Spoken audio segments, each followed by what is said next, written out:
Hola a todos de nuevo, ¿qué tal? Pues vamos a continuar con el contenido del curso. Recuerden que hasta ahora lo que hemos hecho es como una especie de introducción, ¿verdad? Para poder comenzar a hablar de eh, la temática principal según lo que les planteé en el sílabo, ¿verdad? Que es hablar de estos espacios de Hilbert. Y ya hoy pues sí vamos a comenzar a hablar por lo menos de la definición y de algunas propiedades, ¿verdad?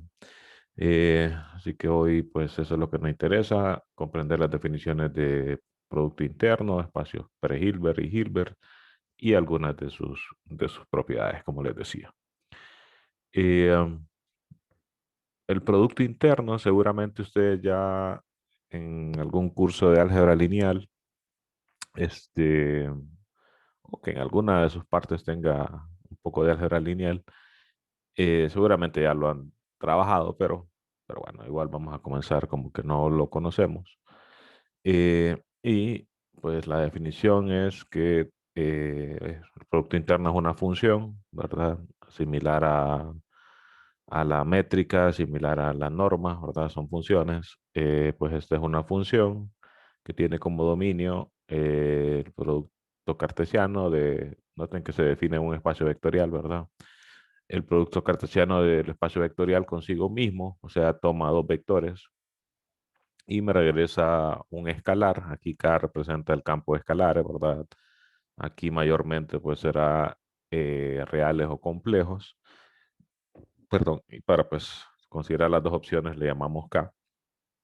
Y tal que se cumplen estas propiedades, ¿verdad? Para vectores en el espacio vectorial y escalares en K. Eh, Fíjense, se preservan las sumas en la primera componente, se preservan los multiplicación por escalares, ¿verdad? En la primera componente, o sea que el producto escalar es lineal en la primera coordenada, la primera componente, ¿verdad?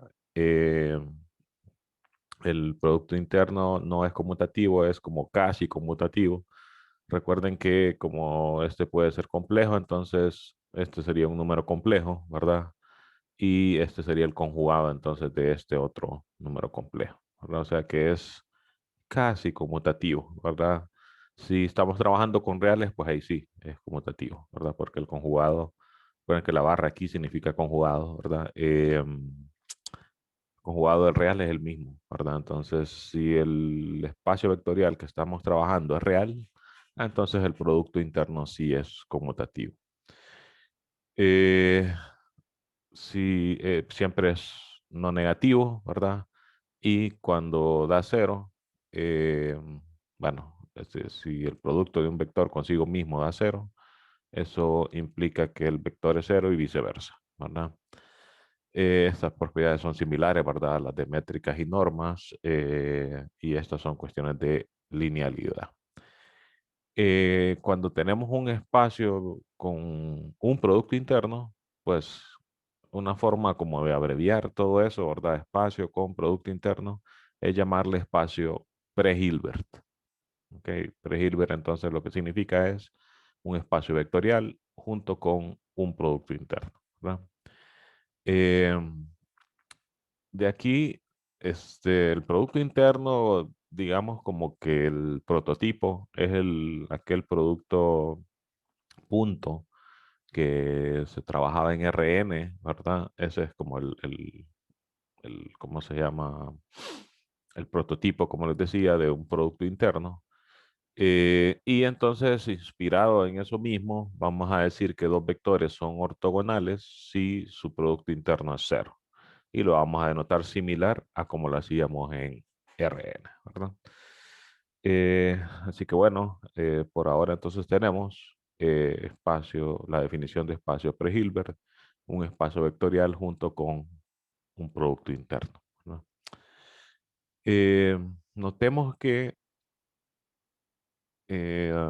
bueno, habría que hacer los cálculos ahí, la justificación es una cuestión de solo ponerse a escribirlo, que por las propiedades que se tienen acá, va a pasar de que el producto interno me define una norma. similar a cómo una norma me definía una métrica, si recuerdan.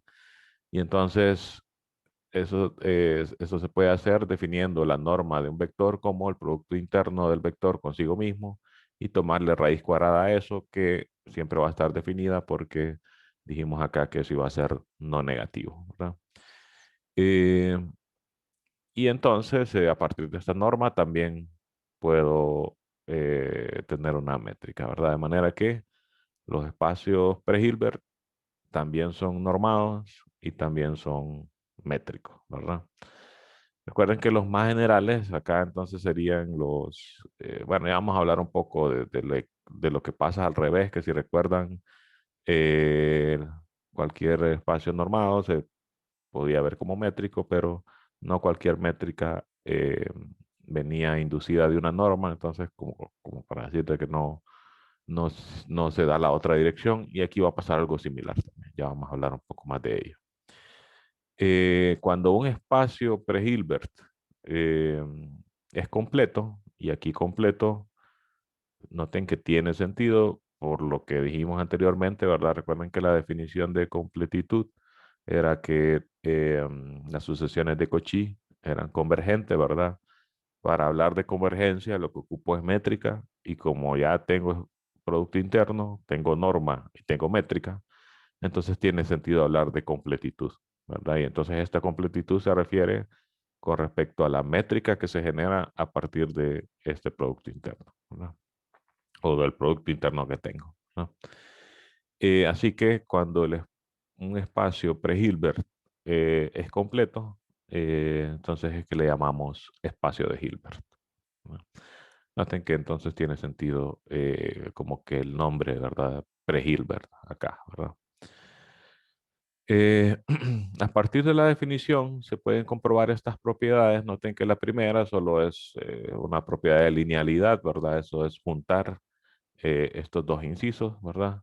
Eh, Esta de acá, pues, es utilizar la propiedad bueno, una que sale en los escalares, y esta especie de conmutatividad, entre comillas, porque no es como tal, ¿verdad? Una conmutatividad como estamos acostumbrados.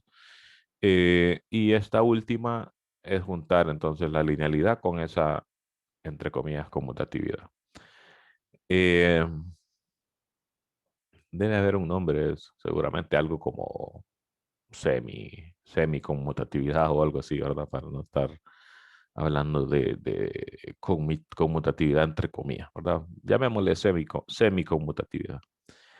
Eh, Déjeme ver si aquí el autor le da un nombre específico a ello.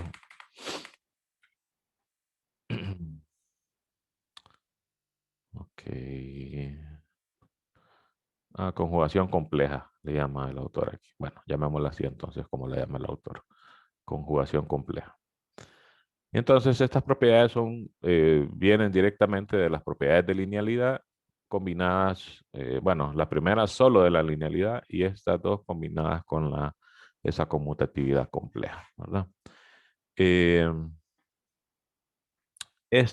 todas estas propiedades, el autor las resume como para ponerles un nombre, un término, perdón, diciendo que el, eh, el producto interno es una función que es sesquilineal.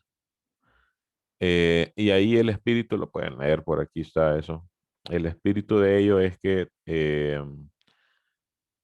sesquilinear significa una veces y medio lineal. Como diciendo, es lineal en la primera componente y solo como que medio lineal por esta propiedad. Noten que si fuera lineal, entonces saldrían los escalares normal, así como aquí arriba, ¿verdad? Pero no es exactamente lineal, entonces a eso es lo que le llama medio lineal, y por eso el término de sesquilineal, ¿verdad? Y hay otros autores que le dan otros nombres, como semilineal. Lo que pasa es que semilineal menciona el que significaría que solo es medio lineal, pero entonces no es tan preciso porque sí es lineal en la primera componente y medio lineal en la segunda componente, ¿verdad? Esas son. Que ustedes saben que cada persona es quisquilloso en sus cosas, entonces en ese sentido, digamos que este autor es quisquilloso en eso, ¿verdad? Entonces se le llama, si es que lineal, significa que es lineal en una componente y medio lineal en la otra componente, ¿verdad? Ok, ¿qué más? Fíjense, estas son algunas propiedades conocidas también. No me voy a detener en la cuestión de las demostraciones. Si no me equivoco, aquí están hechas. Aquí mismo le dicen también a uno un cálculo directo, me lleva a comprobar esto a partir de la definición, ¿verdad? De norma. Eh, y esas otras, aquí hacen algunos ejemplos, creo que las otras están más adelante, esas otras propiedades y por aquí. También, fíjense, se deja al lector comprobar que estas identidades se cumplen. De verdad que es un ejercicio directo, simplemente es una cuestión de sustituir, ¿verdad? Que la norma está definida acá como la raíz cuadrada del producto del vector consigo mismo, ¿verdad? Y utilizar las propiedades de linealidad. Ahí quizás lo único que a veces le cuesta a uno como acostumbrarse es que, déjenme escribir por acá, aquí, que a veces uno, por ejemplo, si uno, imagínense que uno quisiera comprobar, bueno, aquí que las tengo ya resumidas, el teorema de Pitágoras, ¿verdad? Entonces uno tiene que ver qué pasa con esta norma al cuadrado de x más y. Entonces ahí a veces lo único que a uno le cuesta acostumbrarse es que en ese caso, pues esa norma al cuadrado, por la definición, sería la raíz cuadrada de el producto interno, ¿verdad? De el vector consigo mismo. En este caso el vector es x más y, entonces sería la raíz cuadrada de esto, ¿verdad? Y como está al cuadrado, pues aquí realmente se cancela el un medio, ¿verdad? Solo queda esto de aquí. Eh, Están de más ahí los paréntesis, pero bueno, ya los escribí. Entonces, aquí es donde les digo, es el único comentario que les quería hacer, que uno como que no está acostumbrado, esto es un producto, entonces yo les doy como sugerencia, tip, de que ustedes piensen como que esto es cuando uno multiplica x más y por x más y. Entonces, ¿qué es lo que hace uno? Pues distribuye, ¿verdad? Este por este, este por este, este por este y este por este. Entonces aquí sería similar, ¿verdad? Esa es la forma como de tratarlo. Y uno dice, ok, el producto de x más y por el de x más y en base a las propiedades de la definición, ¿verdad? O sea, las propiedades estas de linealidad y esta de conjugación, uno puede concluir que uno se va a satisfacer la propiedad distributiva, ¿verdad? Cuando uno multiplique vectores así, ¿verdad? Entonces, uno diría aquí, bueno, el producto de estos dos, el producto interno sería el producto de x con x, así como multiplicaríamos aquí, ¿verdad? X por x, x al cuadrado, diría uno. Pero aquí es el producto interno de x por x, entonces sería x por x, ¿verdad? Eh, Luego diría x por y, así como aquí multiplicaría x por y ahora, entonces más, ¿verdad? El producto de x por y. Más, ¿verdad? Ahora aquí distribuyo y por x, ¿verdad? Producto de y por x. Y más el producto de y por y, ¿verdad? Más y por y. Bueno, de ahí, por ejemplo, x por y por x no es lo mismo, ¿verdad? Sino que hay que utilizar las propiedades de la definición. Eh, y entonces de ahí uno se pone a simplificar para lograr llegar al teorema ese que queremos, ¿verdad? El punto es que, y solo les quería recordar, por si no lo recordaban o por si no lo habían hecho simplemente, que cuando uno hace productos de este tipo, con el producto interno, entonces piensen como que están haciendo multiplicaciones así, ¿verdad? Lo único es que x por x, pues ya no es x al cuadrado, sino es el producto de x por x, ¿verdad? Recuerden que toda esta notación representa el producto de x por x, ¿verdad? Es un poco incómoda, pues, pero es como que una manera general de representarlo. Quizás uno quisiera que fuera como x punto x, así como era en vectores, ¿verdad? Como el producto punto. Pero pues ya vamos a ver en los ejemplos que hay infinidad de maneras de definir un producto interno y que no tienen nada que ver con un producto como estamos acostumbrados a verlo. Y por eso como que se justifica el uso de una notación como que más general, ¿verdad? Ok. Entonces, les dejo ahí de ejercicio. Yo no sé si, ahí no recuerdo si alguna de las tareas que les voy a de los ejercicios que les voy a asignar aquí de tarea, no recuerdo, de repente alguno de ellos tiene que ver con comprobar alguna de esas propiedades, ¿verdad? Pero bueno, ya vamos a hablar de ello. Estábamos por aquí. Entonces, todas estas son identidades muy famosas, ¿verdad? Y que así como piensen en espacios normados, quizás la propiedad más famosa era la de la desigualdad triangular, ¿verdad? Y aparecía por todas partes. Eh, Perdón. Pues aquí estas son como las herramientas a utilizar, ¿verdad?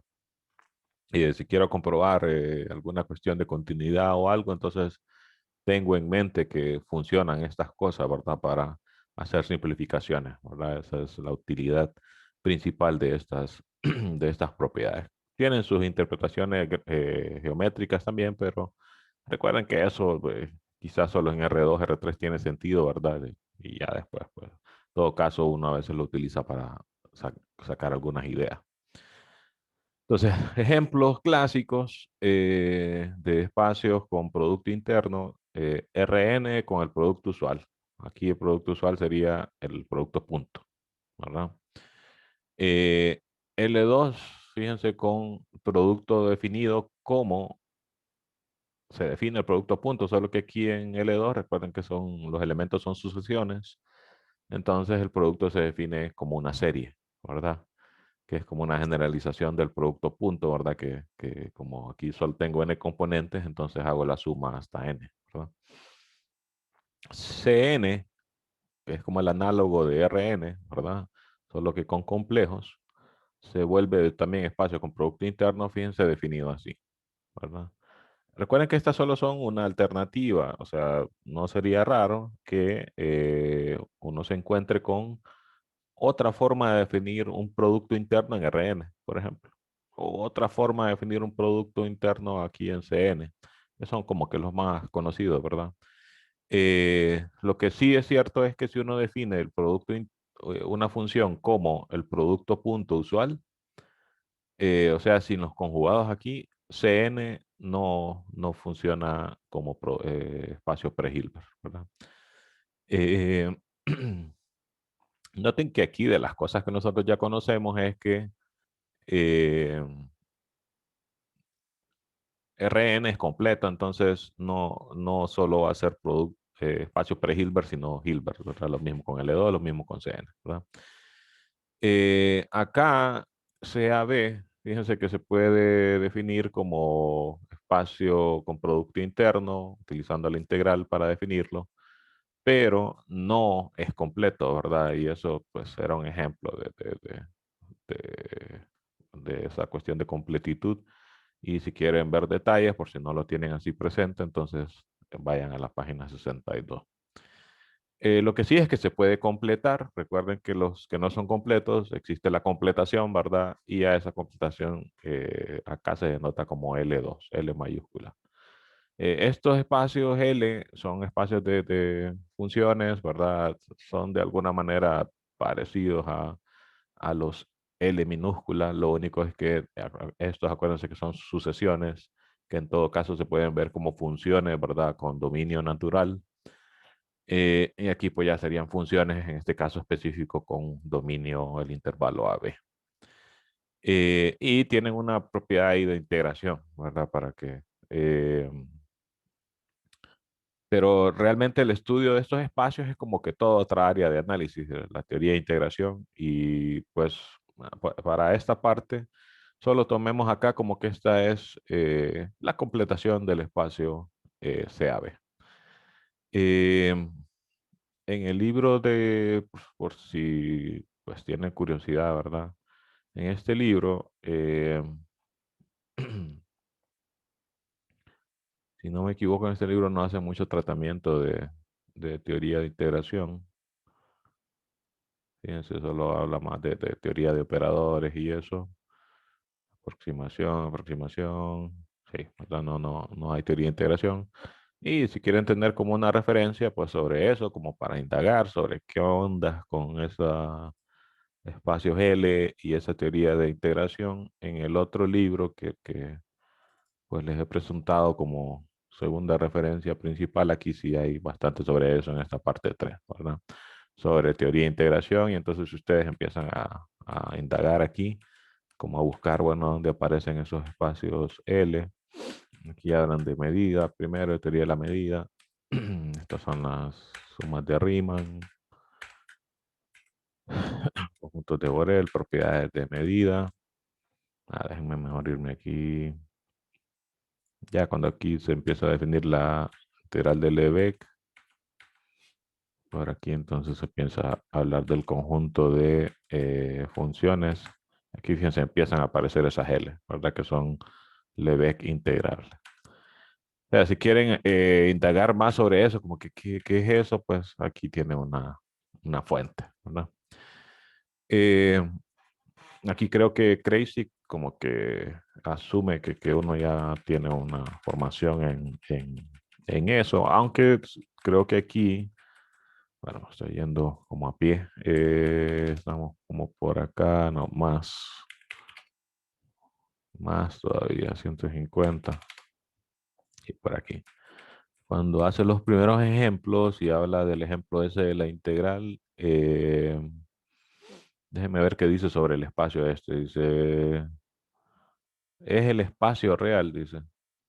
O sea, noten que aquí como que está asumiendo que uno ya conoce este espacio, así como uno naturalmente dice CN o RN o CAB, el espacio de funciones continuas en AB.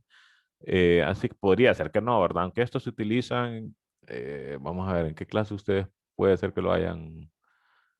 mm, Tal vez en elementos finitos, ¿verdad? Creo que cuando se habla de la teoría que justifica el método, creo que por ahí aparecen algunas veces esos espacios de funciones integrales. Pero, como les digo, no es tan natural como este espacio. Este espacio desde parciales, ecuaciones diferenciales parciales, ya se lo empiezan a mencionar a uno, ¿verdad? Si no es que antes. Eh, Dependiendo del profesor, puede ser que se lo hayan mencionado como ejemplo de espacio vectorial en vectores incluso, ¿verdad? O sea que uno sí está acostumbrado a hablar de ese espacio, ¿verdad? Pero bueno, pensemos aquí simplemente que lo que sí es que sabemos que existen las completaciones de los espacios que no son completos, y entonces pues pensemos que esta es la completación del espacio CAB con este producto interno. Perdón. Eso es importante porque recuerden que similar que, por ejemplo, allá en espacios normados había teoremas relacionados con equivalencia de normas. Entonces aquí ya al ver ese tipo de teorema, uno piensa, bueno, ¿será que habrá algún tipo de equivalencia de productos internos, verdad? Y ese tipo de cosas, pero bueno, eso es lo que queremos ir estudiando, entonces vamos ahí poco a poco. Así que lo que sí es que podría ser que hayan otras formas de definir productos internos aquí también, ¿verdad? Eh, pero con esta definición de producto interno no es completo y se necesita entonces completarlo y se obtiene este otro espacio, ¿verdad? Eh, Fíjense que siempre se me olvida poner o fijarme a qué horas empiezo para llevar un registro del tiempo. No sé si aquí en Zoom, en alguna parte, me dice cuánto tiempo llevo. Yo estoy, para hacer estas grabaciones, lo que hago es que utilizo Zoom, pero yo solo, ¿verdad? Y utilizo la herramienta que tiene de grabación porque es bastante práctica, aunque hay un montón de herramientas para hacer esto, ¿verdad? Eh, pero bueno, espero no pasarme mucho más de una hora, que era lo que tenía pensado. Ok, otro ejemplo, fíjense el espacio LP en general. Aquí dijimos que L2 con este producto es espacio de Hilbert, ¿verdad? Sería pre-Hilbert, espacio con producto interno, pero ya sabemos, noten que la norma que se genera a partir de esta definición sería la raíz cuadrada de esto, ¿verdad? Que es precisamente la norma 2, ¿verdad? Entonces, con esa norma nosotros ya sabemos que L2 es completo, ¿verdad? Eh, para P distinto de 2, en general, no es un espacio de Hilbert, puesto que la norma correspondiente no viene necesariamente de un producto interno, ¿verdad? Eh, para ello, fíjense, podemos considerar este ejemplo, donde recuerden que los LP son espacios de sucesiones con una condición ahí particular de convergencia, que este tipo de sucesiones que son casi constantes, pues las satisfacen naturalmente. Eh, fíjense que estas sucesiones son tales que la norma P aplicada a ella sería pues la raíz pésima, ¿verdad? De 1 a la P más 1 a la P, ¿verdad? Que va a ser 2. 2 a la 1 sobre P, ¿verdad? Eh, aquí fíjense que para que esto tenga full sentido, porque si P fuera 3, la norma sería 1 al cubo más menos 1 al cubo, en ese caso sería 0, o sea que en todo caso esto funcionaría para P pares. Déjeme ver si no estoy diciendo algo que no. Solo para recordar bien.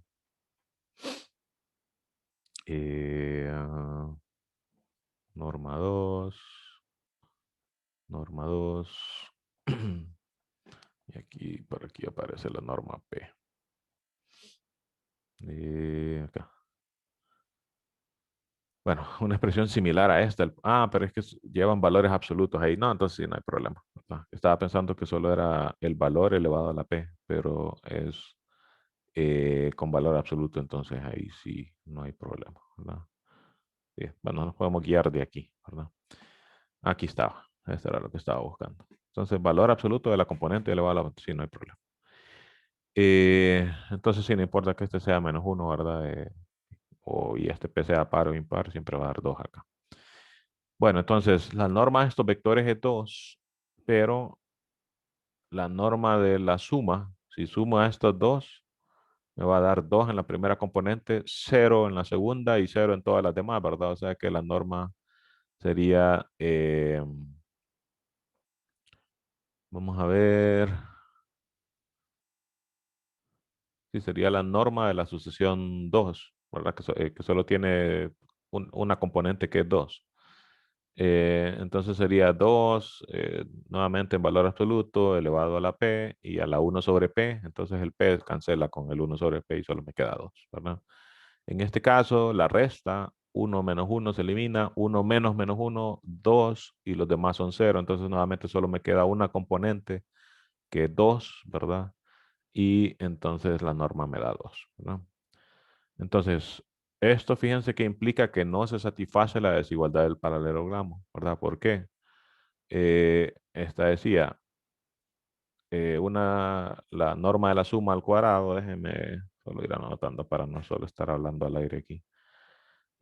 Habíamos concluido que la norma de la suma, en el ejemplo ese que teníamos, ¿verdad? Era igual a la norma de la resta y en ambos casos era 2, ¿verdad? Y que esta, la norma de X, ¿verdad? Y la norma de Y era 2 a la 1 sobre P, ¿verdad? Dependiendo del P. Esto que concluimos acá. Entonces, si chequeamos a ver si se cumple esta desigualdad, tendríamos que la suma al cuadrado más la resta al cuadrado, o sea, 2 al cuadrado, ¿verdad? Más 2 al cuadrado, debería de ser igual a, si funcionara, ¿verdad? La igualdad esta, a 2 veces cada una de estas al cuadrado, ¿verdad? Entonces, 2 veces 2 a la 1 sobre P más 2 a la 1 sobre P. Y pues se ve claramente que no funciona, ¿verdad? Quizás para algún valor en particular de P. Esto sería 4 y 4, 8. Para que funcionara, esto tendría que dar 4. Bueno, estos dos veces sería 4 por 2 a la 1 sobre P. Y entonces funcionaría si 2 a la 1 sobre P es igual a 2, ¿verdad? Que solo sería cuando P es 1. O sea que en general no funcionaría, ¿verdad? A ver, déjenme ver si se bien estos cálculos. Sería 4 y 4, 8, ¿verdad? Entonces acá, como esto es lo mismo, sería dos veces lo mismo, ¿verdad? Por este 2 sería 4. 4 por 2 a la 1 sobre P. Entonces, como quiero que me dé 8, 2 a la 1 sobre P tendría que ser 2, ¿verdad? Y sí, la única forma es que P sea, P sea 1. Eh,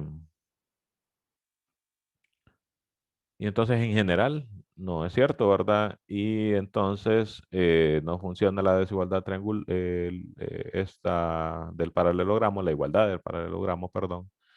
Y entonces vemos que para P distinto de 2 no necesariamente tenemos un espacio de Hilbert, ¿verdad? Eh, y aquí quizás la mejor forma de decirlo sería un espacio con producto interno, ¿verdad? Un espacio pre-Hilbert, porque sí sabemos que son completos, ¿verdad? Pero por lo menos no va a ser de Hilbert, porque con este producto interno no son, bueno, eh, la cuestión entonces es que las normas usuales de los LP en general no vienen, no son las que vienen inducidas del producto interno definido como que de manera natural, así como aquí, ¿verdad? Esta es como la manera natural, como la generalización del producto punto, ¿verdad? Habría que ver qué pasa que en el caso específico de P igual a 1, ¿verdad? Si se cumple todo, no recuerdo, debe ser algún ejercicio planteado probablemente. Eh, y no recuerdo si da o no da en el caso de L1. Habría que ponerse a escribir ahí. Esto como que da para sospechar, ¿verdad? De que quizás ahí sí, porque se va a satisfacer la desigualdad del paralelogramo.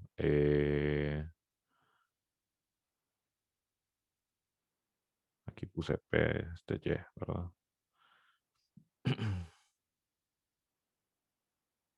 Entonces, probablemente en ese caso sí funcione, o por lo menos eso lo que sí diría es que esa norma sí está asociada, la norma usual de L1 está asociada con ese producto usual definido como se define aquí, ¿verdad? Esto no lo ocupo, déjenme cerrar. Ok. Esto entonces en general noten que implica de que existen espacios de Banach como los LP, ¿verdad? Con P distinto de 2, que no son de Hilbert, ¿verdad? Porque con la misma, eh, con el producto interno asociado con la norma, resulta que no es producto interno porque no satisface la igualdad del paralelogramo, ¿verdad? Eh, entonces, fíjense, es como que utilizando esto que concluimos aquí, ¿verdad? Si una norma no satisface esa desigualdad, no puede ser obtenida a partir de un producto interno. Entonces, la norma usual de los LP no puede ser obtenida a partir de algún producto interno, por tanto, no puedo transformarlos entonces a esos espacios de Banach en espacios de Hilbert, ¿no? Algo similar pasa con CAB, que era similar a lo que se hablaba aquí, ¿verdad? Que con el producto interno definido de forma natural, que es esta, eh, aquí tenemos ya que no es completo, ¿verdad? Entonces no va a ser espacio de Hilbert, ¿verdad? Eh, otras cosas que funcionan aquí de manera natural son la desigualdad de Cauchy-Schwarz, la desigualdad triangular. Tampoco no me voy a poner al detalle ahí porque pues estos son prácticamente una imitación con sus cuestiones de notación, ¿verdad? Porque aquí ya tenemos que la norma es el producto de X más Y por X más Y, ¿verdad? Como les decía acá, ¿verdad? Eh, a ver, no, estoy borrando. como les decía aquí, ¿verdad? La norma es esto, ¿verdad? Pero en general, en un espacio normado no teníamos esa propiedad y entonces allá era donde se comprobaba, pues como a pie, digámosle, ¿verdad? Esas desigualdades, ¿verdad? Cauchy-Schwarz, noten que si la comparamos, esta fue la que comprobamos, esta es la de L2, ¿verdad? Y aquí Cauchy-Schwarz, lo único que está escrito en términos de el producto interno, ¿verdad? La desigualdad triangular, pues sí, es exactamente la misma, ¿verdad? Lo único es que acá, en la prueba, entonces se utiliza el hecho de que esto es, así como les decía aquí, ¿verdad? Eh, el producto del vector consigo mismo, ¿verdad? Pero las pruebas son famosas, no tienen gran complicación, entonces no me voy a detener a analizarlas. De hecho, aquí tienen que estar, ¿verdad? En estos libros siempre las hacen. Vamos a ver, ortogonalidad. A ver si está más adelante más bien. Eh, Fíjense que aquí sobre esto de si el LP es espacio producto interno, parece que dejan por fuera L1, ¿verdad? Entonces habría que ponerse a ver qué pasa ahí. Vamos a ver si están como ejercicios. No. Ah, aquí está, ¿verdad? Y aquí están las demostraciones. Fíjense que la cuestión es trabajar con unas cuadráticas ahí, en ambos casos, de hecho. Y pues es una cuestión de leerla, ¿verdad? No hay mayor complicación. Aquí, como les digo, la principal diferencia con las pruebas que se hicieron solo con norma es que tenemos ahora la propiedad de que la norma viene del producto interno, ¿verdad? Eso es lo nuevo acá. Pero los detalles, pues no tienen así como un truco rebuscado para el que valga la pena irse a meter ahí a ver todos esos detalles, ¿no?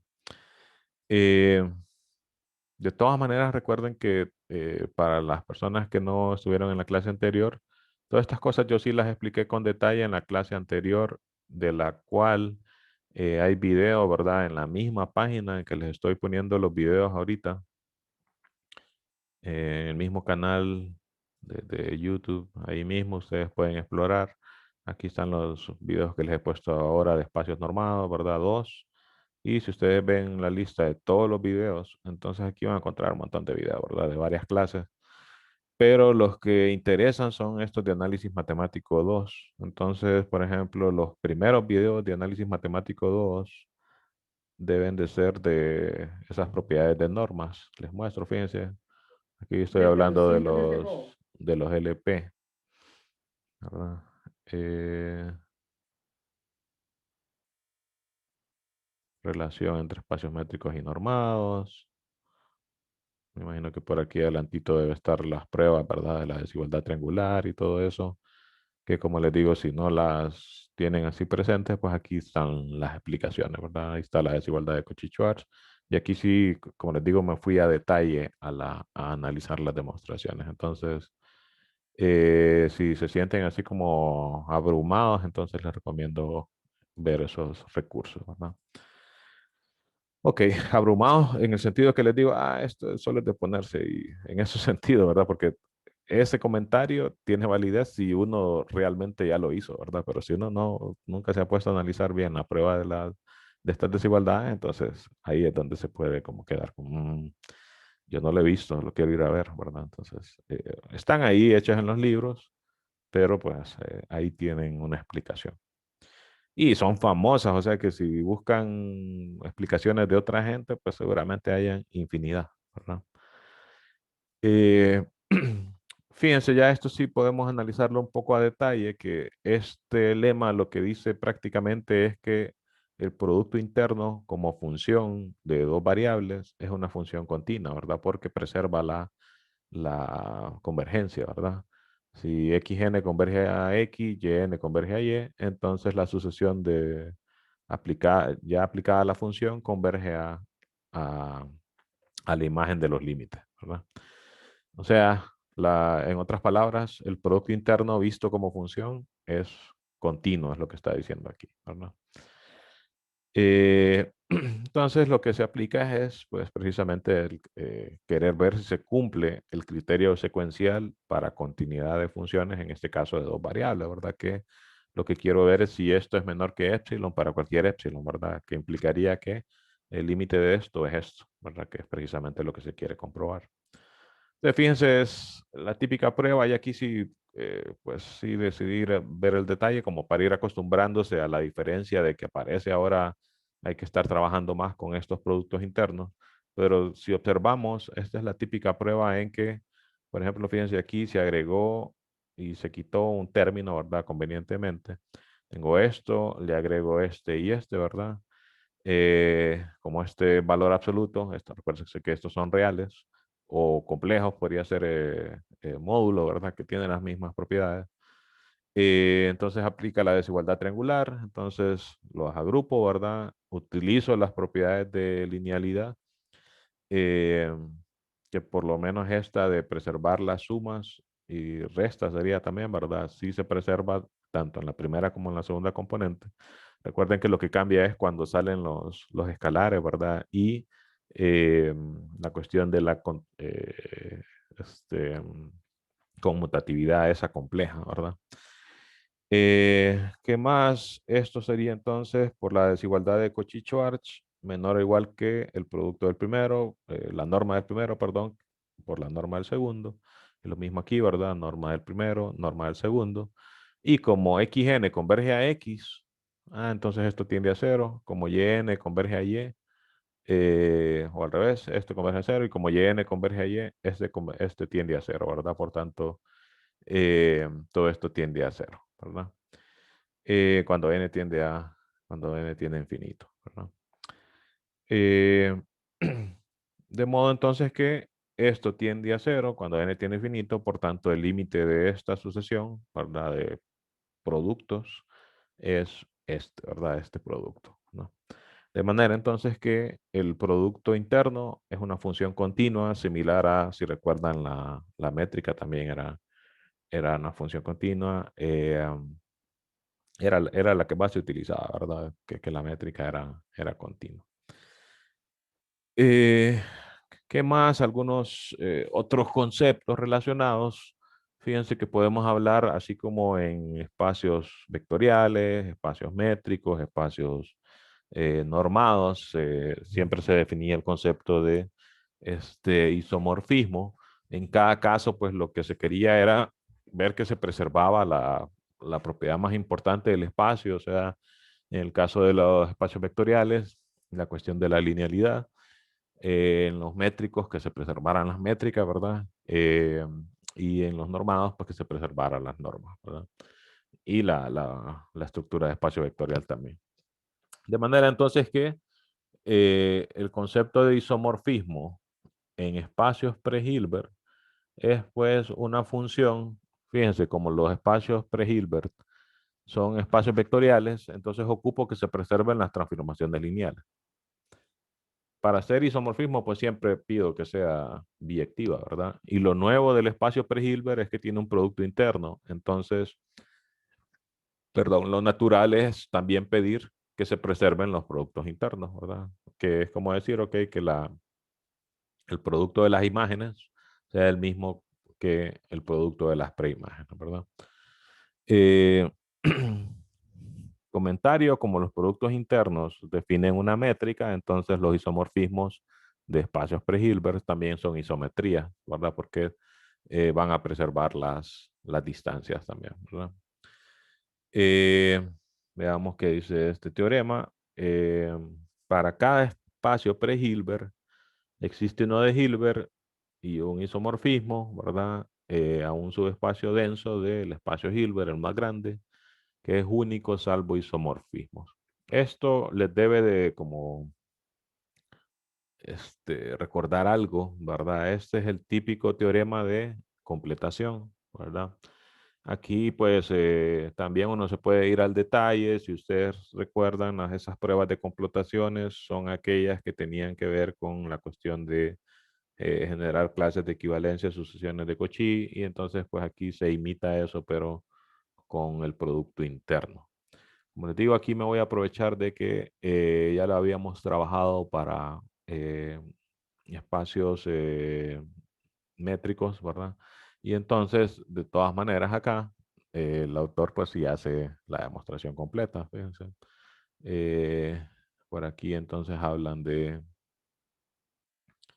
vamos a ver, aquí están las clases de equivalencia, algunos representantes, eh, y se define la función, que es las que se llaman normalmente embedding, ¿verdad? Que incrustan al espacio en otro más grande. Y entonces el punto es que la conclusión real que nos interesa es que los espacios que no son pre-Hilbert se pueden completar, ¿verdad? A un espacio de Hilbert, ¿verdad? O sea, los que no son completos se completan, ¿verdad? Noten que incluso no podría decir aquí, ok, yo ya tenía un teorema para espacios métricos que se podían completar, ¿verdad? Eh, teníamos un teorema para espacios normados que se podían completar. Y entonces yo ya sé que el espacio pre-Hilbert es un espacio normado y que es un espacio métrico y yo ya sé que aquellos se pueden completar. Entonces, pues puedo decir, ah, como ya comprobé aquello, pues solo lo aplico a este caso, ¿verdad? Para que me entiendan como que la razón de por qué podemos como que saltarnos una prueba de este tipo, ¿verdad? Pero como les digo, el autor aquí sí hace específicamente los detalles, aunque fíjense que llama a otros teoremas, que seguramente es los teoremas de completitud de los espacios normados o métricos, ¿verdad? Ok, entonces, conclusión de esto, los espacios pre-Hilbert siempre se pueden completar a uno de Hilbert, ¿verdad? Eh, Estos son algunas definiciones relacionadas con subespacio. Recuerden que siempre que se define una estructura de un tipo de espacio, pues es natural pensar o preguntarse si cualquier subconjunto siempre satisface la definición. Recuerden que eso en muchos espacios es como natural que se dé, ¿verdad? Pero hay ciertos tipos de estructuras en las que no. Por ejemplo, cuando se define grupo, y uno dice, ok, esta es la definición de grupo. ¿Será que cualquier subconjunto también es un grupo? Y pues ustedes ya saben que no, ¿verdad? O sea que sí es una pregunta válida, ¿verdad? No es que siempre cualquier subconjunto de algo que se definió siempre va a ser la misma, siempre va a tener la misma estructura, no, ¿verdad? Pero en estos casos sí, ¿verdad? En el caso del métrico, del espacio normado y ahora de los pre-Hilbert por lo menos, eh, sí, sí también va a funcionar, ¿verdad? Eh, siempre y cuando, eso sí, se asuma que como el espacio pre-Hilbert es un espacio vectorial, siempre y cuando el subconjunto también sea un espacio vectorial, ¿verdad? Porque si no, pues ya de ahí ya se cae la hipótesis, ¿verdad? En ese caso o en ese sentido, digamos que la más flexible de todas esas definiciones sería la de espacio métrico, ¿verdad? Porque si recuerdan allá, el espacio métrico era cualquier conjunto, ¿verdad? Con la función esa métrica y cualquier subconjunto de él también era espacio métrico, ¿no? Sin ningún tipo de restricción, ¿verdad? Aquí la restricción que estamos poniendo es que el subconjunto sea un subespacio vectorial, ¿verdad?